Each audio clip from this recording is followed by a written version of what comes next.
Prezados leitores, prezadas leitoras, eu sou Marcos Marcionilo, editor da Parábola Editorial, e nós vamos conversar com o professor José Borges Neto, doutor em Linguística pela Unicamp. Borges Neto leciona Linguística na Universidade Federal do Paraná desde 1979 e atualmente atua como professor também da Fundação Araraquara no programa de pós-graduação em letras da UniOeste. Seus interesses básicos estão atualmente dirigidos à história da filosofia da linguística, particularmente à história das gramáticas. Borges Neto, bem-vindo ao nosso vídeo de apresentação do livro Gramáticas Brasileiras, com a palavra aos leitores, organizado por Carlos Alberto Faraco e Francisco Eduardo Vieira. Borges, eu gostaria de perguntar a você inicialmente o que despertou o seu interesse em participar desta coletânea organizada por Faraco e por Francisco Eduardo Vieira. Bem, Marcos, eu, na realidade, me interessei já desde o início, quando o Carlos Faraco me fez o convite para participar, porque sempre me intrigou o que acontece com essas gramáticas, que na verdade não são gramáticas, pelo menos não no sentido tradicional da palavra. Elas não têm a finalidade das gramáticas tal como conhecíamos até a metade do século XX. Elas não têm a estrutura daquele gênero textual gramático, né? São muito diferentes em vários aspectos. É uma tradição relativamente recente. Eu diria que a primeira gramática da língua portuguesa, que não é uma gramática da tradição greco-romana, greco-latina, é a gramática construtural da língua portuguesa, que não é uma gramática greco-latina, ela é pioneira nesse sentido, mas isso começa a se tornar mais frequente realmente na virada do século XX para o século XXI, e a gente tem hoje um número muito grande de gramáticas, livros que se dizem gramáticas, mas que não são gramáticas no sentido tradicional, são outra coisa. Aliás, nesse livro há um texto do Vieira, que logo abre, acho que é o primeiro capítulo, que é muito claro na demonstração de como essa modificação na natureza desse livro, que ele chama de instrumentos metalinguísticos distintos, ela vai se processar, o que é muito interessante. Então, já de partida, quando falou qual era o projeto do livro e se me interessaria participar com uma análise da gramática do período, eu já, assim, com certo entusiasmo, aceitei. É parte da minha atividade ver como é que essa história se dá e como é que ela vai se dar ainda para frente, né? Quer dizer, é possível fazer algumas predições, quem sabe. Então, acho que essa é a primeira razão, é muito importante.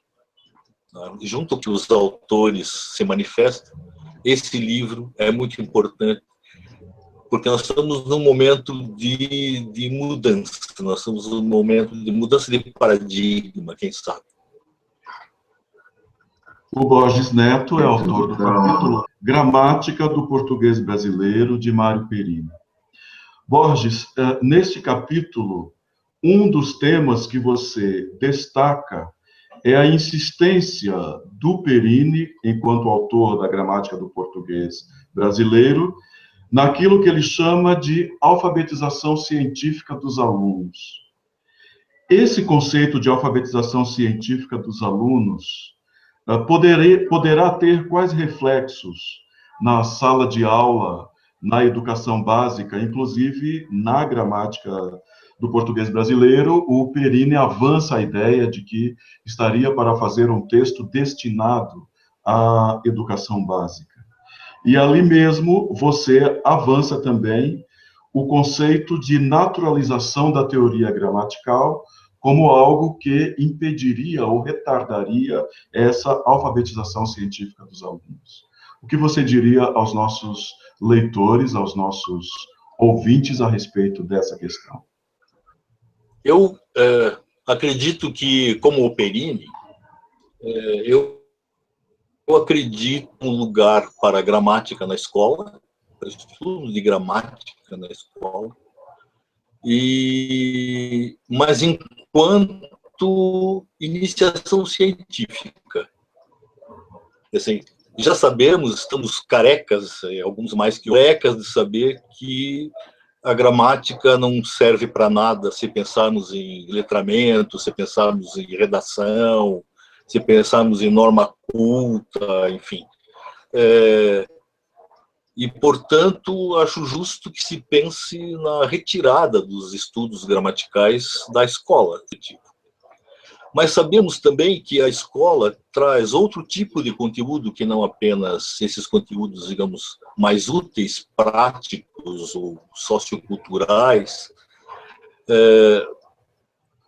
que é o que acontece em disciplinas como a matemática, ou como a física, como a química, a biologia, que são conteúdos de iniciação científica. E o Perini fala isso, e eu concordo com ele plenamente, que não há por que não ter a linguagem também como objeto de reflexão científica. E, portanto, nesse sentido, que me parece que a gramática do Perini, como mais do que uma gramática, como eu já falei, no sentido tradicional, é um manual de iniciação científica, é um manual de como é que se pode fazer uma reflexão científica sobre a linguagem, como é que se pode criar pessoas capazes de observar, de fazer hipóteses, de testar hipóteses, de não aceitar simplesmente o que as outras pessoas dizem a respeito, e, portanto, com uma espécie de vacina contra dogmatismo, uma vacina contra a naturalização. A naturalização, como eu tenho pensado, é um processo em que você considera o resultado de uma teoria como se fosse a realidade. Você ignora que a teoria é uma teoria sobre a realidade. E ela passa a ser a coisa em si. Eu tenho falado isso em vários lugares. Por exemplo, os gregos trabalhavam com a unidade palavra. Os linguistas tentam definir palavra e não conseguem. A minha pergunta é, será que existe palavra? Ou palavra é uma coisa que só existe se a gente adotar a perspectiva grega? As pessoas imediatamente se escandalizam. Como não existe palavra? Bom, eu acho que sempre cabe essa pergunta. Será que eu preciso de uma noção como a de palavra? O Martinet dizia que não. O estruturalista francês dizia que não. Que palavra não dava para definir, portanto, a unidade tinha que ser o morfema.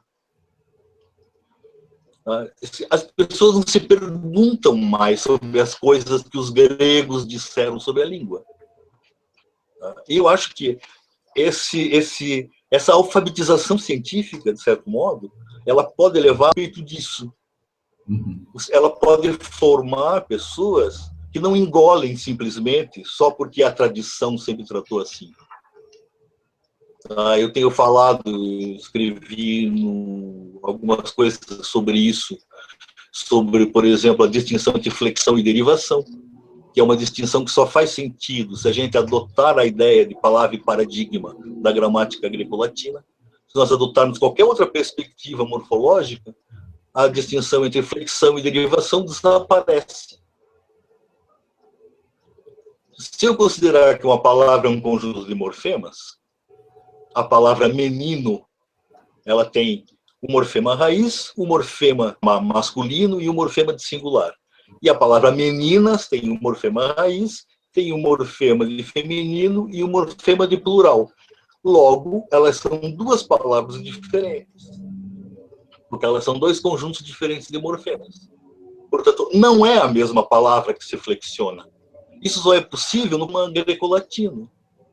Numa teoria, por exemplo, que adota a ideia de morfema, essas são duas palavras diferentes. E elas podem ser relacionadas de vários modos, mas não com a afirmação de que se trata de flexão de uma mesma palavra, o que não faz sentido teórico. Dizer que esses morfemas são flexionais é trazer para dentro da teoria nova os resultados da teoria antiga, o que é uma burrice, simplesmente. Porque é dar tiro no pé. É porque flexão e derivação da gramática latina foi naturalizado. Então, todo mundo acha que tem que tratar essa diferença. E alfabetizar cientificamente as pessoas é permitir que elas digam, não, para que eu preciso dessa noção? Para que eu preciso dessa distinção? Um projeto como o do Perini, ele tem, sim, potencial de fazer grandes modificações no modo como as pessoas entendem a linguagem. Agora, eu não sei, eu não trabalho com educação, eu não tenho muita ideia do que a gente, se nós vamos fazer isso lá nas primeiras séries. Eu só acho que nas primeiras séries as pessoas já trabalham com noções gramaticais. Os alunos da primeira série já sabem o que é um substantivo, sabem o que é um artigo, sabe?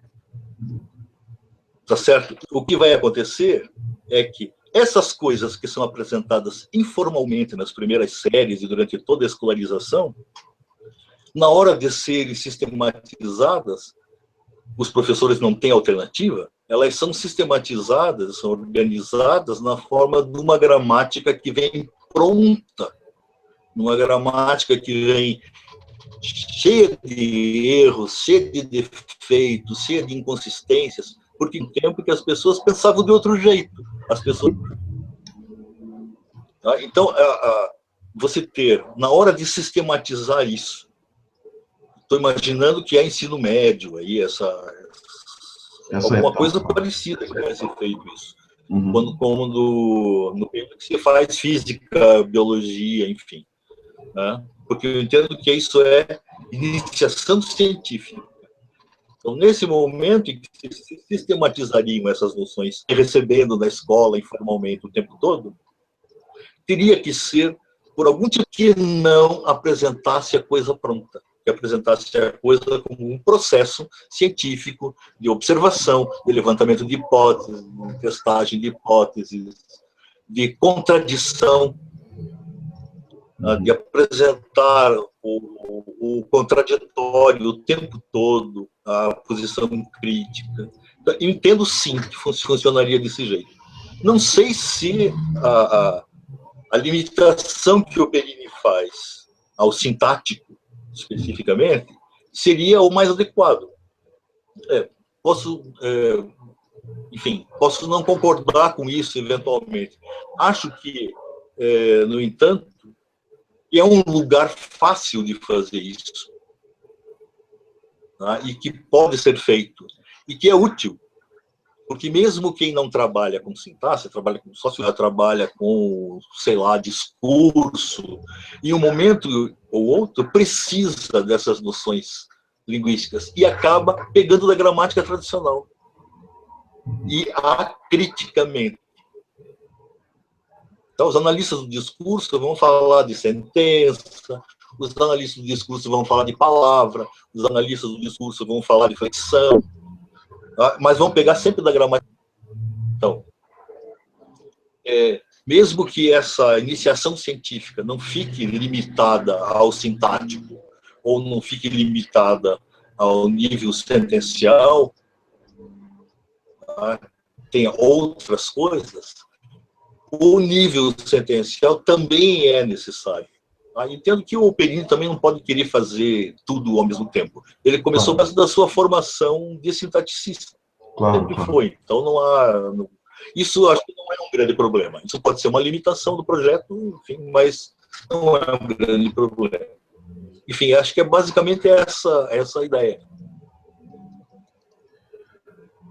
Como vocês podem ver, com certeza o capítulo 9 do Gramáticas Brasileiras com a palavra aos leitores é muito pequeno para tudo o que o professor Borges Neto tem a nos dizer, assim como o curto tempo dessa nossa conversa.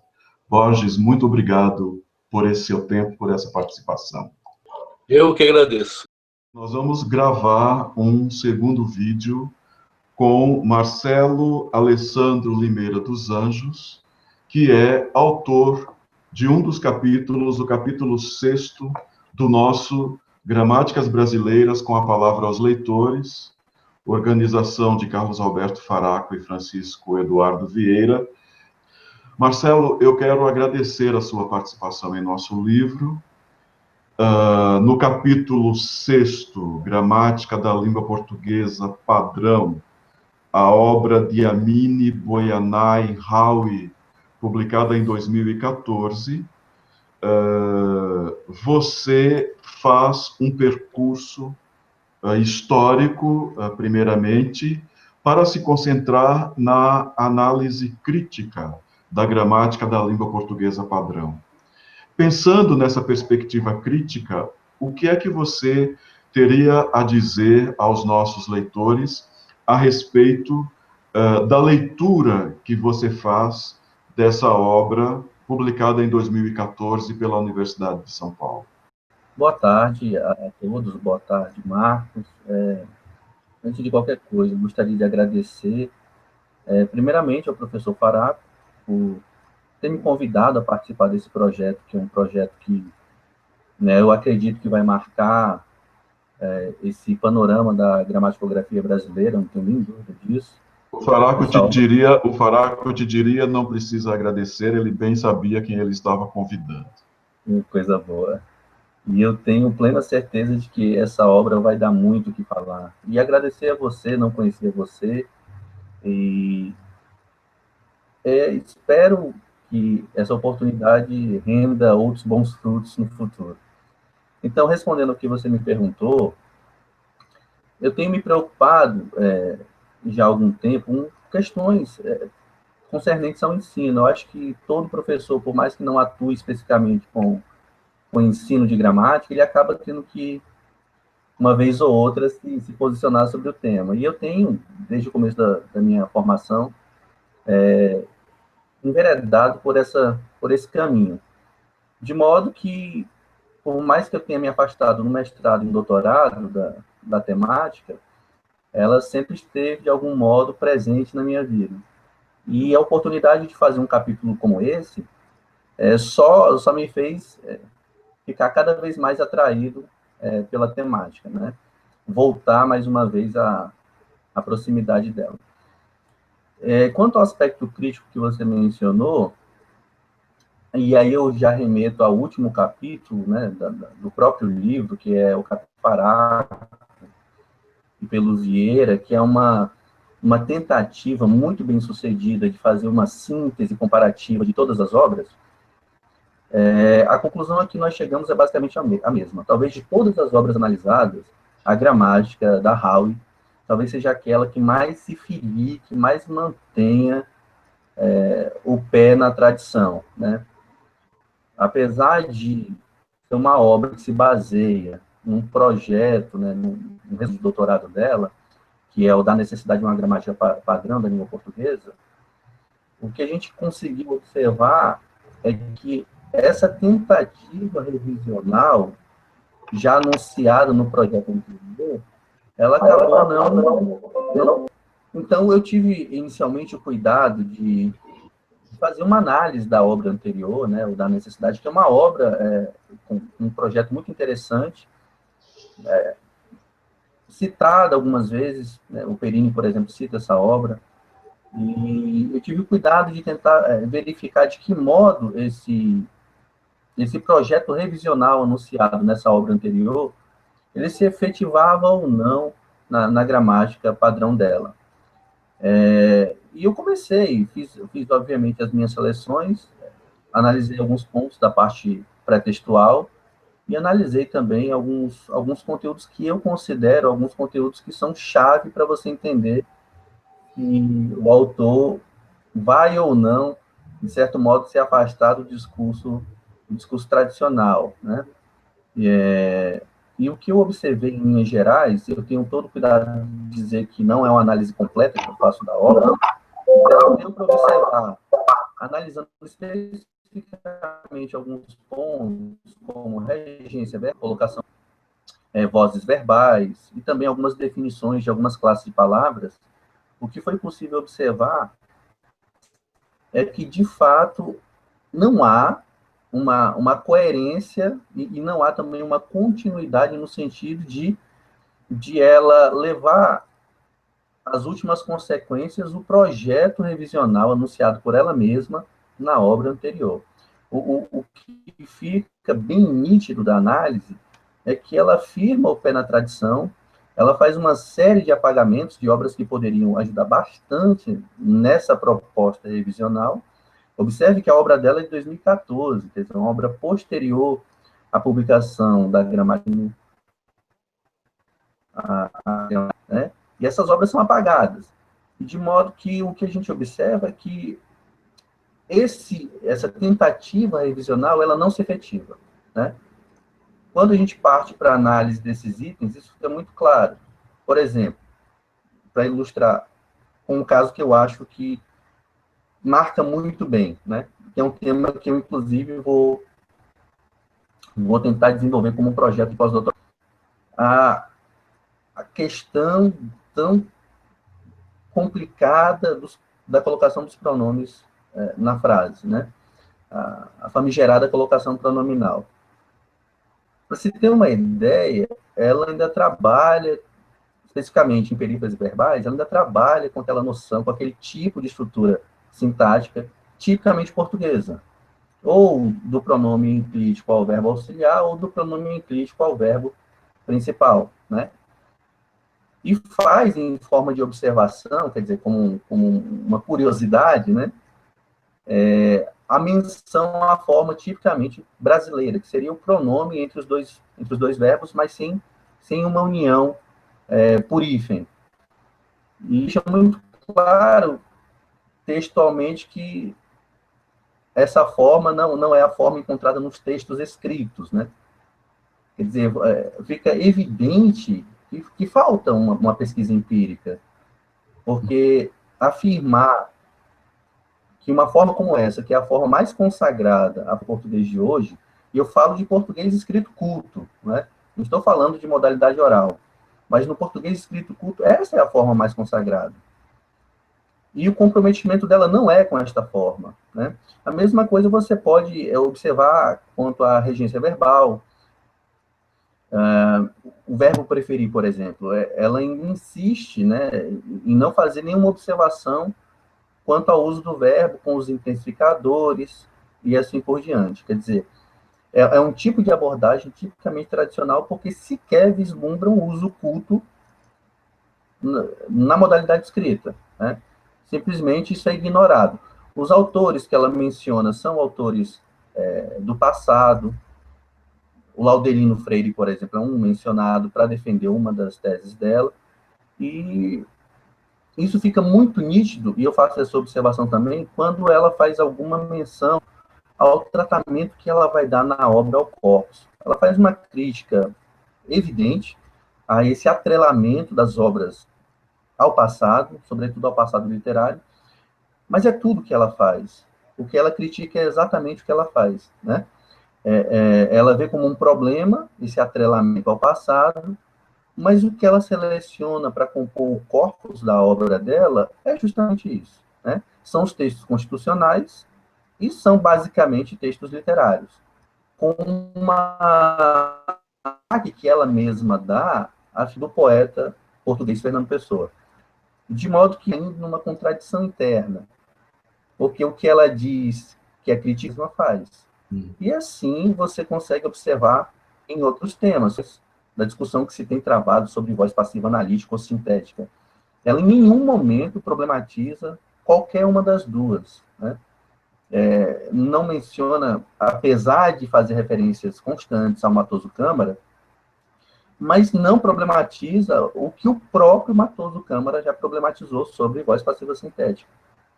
Aí eu não vou nem falar de Antenor Nascente, eu também não vou falar, né, da Marta Cherry, porque ela não faz nem com o que ela mais cita, de modo que ela se compromete simplesmente com a análise tradicional de que o que vem depois do si é o sujeito, logo o verbo concorda com esse suposto sujeito. O que o próprio Wagner já se encarregou de dizer que é um erro de análise, né? E eu também tenho defendido que é um erro de análise. Não estou só, né? Marta Cherry, Marcos Wagner, Matoso Câmara, Antenor Nascente, então, uma leva boa de gente apontando esse suposto erro de análise, né? O que eu quero dizer é que não há sequer uma menção ao problema. A mesma coisa se faz com a voz passiva analítica. Trata-se como voz, simplesmente, mas sem problematizar, sem possibilitar reflexão, simplesmente com comprometimento com a tradição, pura e simplesmente, né? E nesse caso, no caso específico da voz passiva analítica, eu trago, para corroborar as minhas ideias, um argumento muito interessante de um linguista mais contemporâneo, né? Talvez eu não conheço, que é o Celso Ferrarese. E argumento, e tento fazer isso também quando eu vou fazer análise das definições de classe de palavras, e mostrando que, por exemplo, o Perini, o Baio, ou o próprio Ataliba de Castilho, tem um cuidado de procurar definir as classes, sempre mostrando a complexidade que é envolvida da definição dessas classes, né? E as definições que você encontra para numeral, para artigo, para substantivo, para adjetivo, na gramática da Howe, são estritamente tradicionais, né? São definições que apelam, na maioria das vezes, aspectos semânticos, e se você pensa que é uma gramática, né, que se destina, em última instância, ao público escolar, a gente sabe disso, nós que somos da área, nós sabemos o quanto esse tipo de definição é um óbice para quem quer, obviamente, travar contato com essas classes de palavras. Como em geral, porque eu não analisei a obra na completude, é de que, de fato, pensando no que a historiografia linguística nos dá em termos de compreensão do fenômeno gramática, né, do objeto, do instrumento linguístico gramática, é fácil perceber que, no caso dela, há um comprometimento muito claro. Então, no panorama da gramaticografia brasileira, ela vai se comportar de um modo análogo a um João de Barros, por exemplo. É mais ou menos nessa linha, numa linha no sentido mesmo de evidenciar ou de prevalecer o prescritivismo, tá? E, óbvio, que quando esse panorama for traçado, esse panorama mais atual for traçado, é aí que ela deve ser colocada, ao lado de autores que se comprometem de modo muito refletido, devo dizer, com a tradição, porque não problematizam, não questionam, aceitam as coisas como são, e não há uma mudança do estado das coisas. Né? Uma essa ela não vai possibilitar uma mudança no estado de coisas. E o que a nossa obra pretende, a obra organizada pelo Faraco e pelo Vieira, é justamente dar a conhecer ao grande público onde é que estão, em cada uma dessas obras, os seus acertos e os seus erros, né?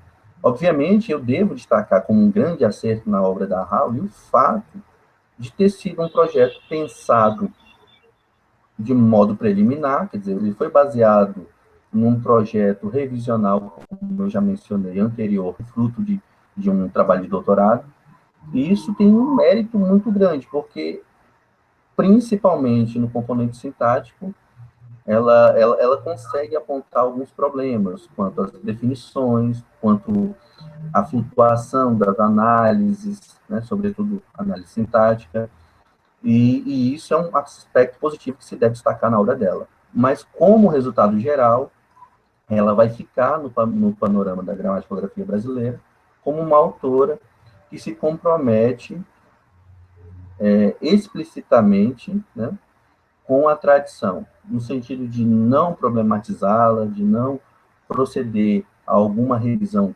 crítica mais ampla, por assim dizer, e eu acho que é mais ou menos por aí que ela vai constar, né, nesse panorama da produção brasileira de gramáticas, né, como uma autora que se comprometeu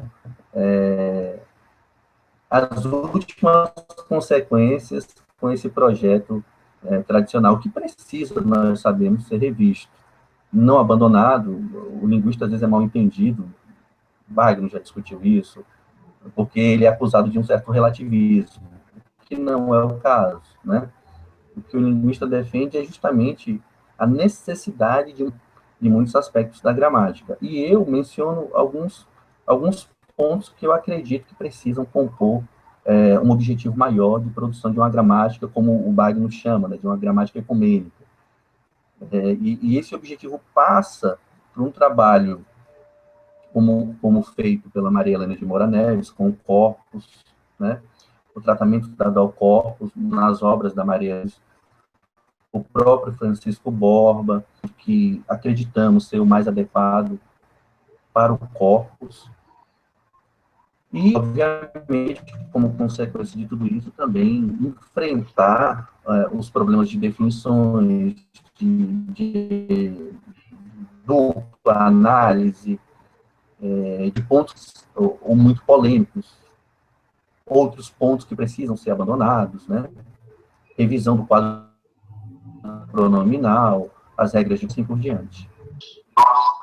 Nessa abordagem do Marcelo Alessandro Limeira dos Anjos, da gramática da língua portuguesa padrão, uma revisão crítica de um projeto que se propunha a ser crítico, o que leva a gente a pensar que gramáticas brasileiras com a palavra aos leitores traz realmente uma leitura muito atualizada de várias das gramáticas que foram lançadas nos últimos anos.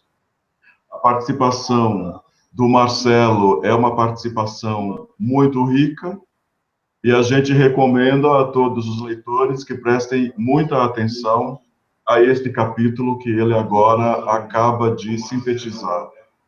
Marcelo, muito obrigado por sua participação e eu dou as boas-vindas a você no catálogo da Parábola Editorial. Muito obrigado.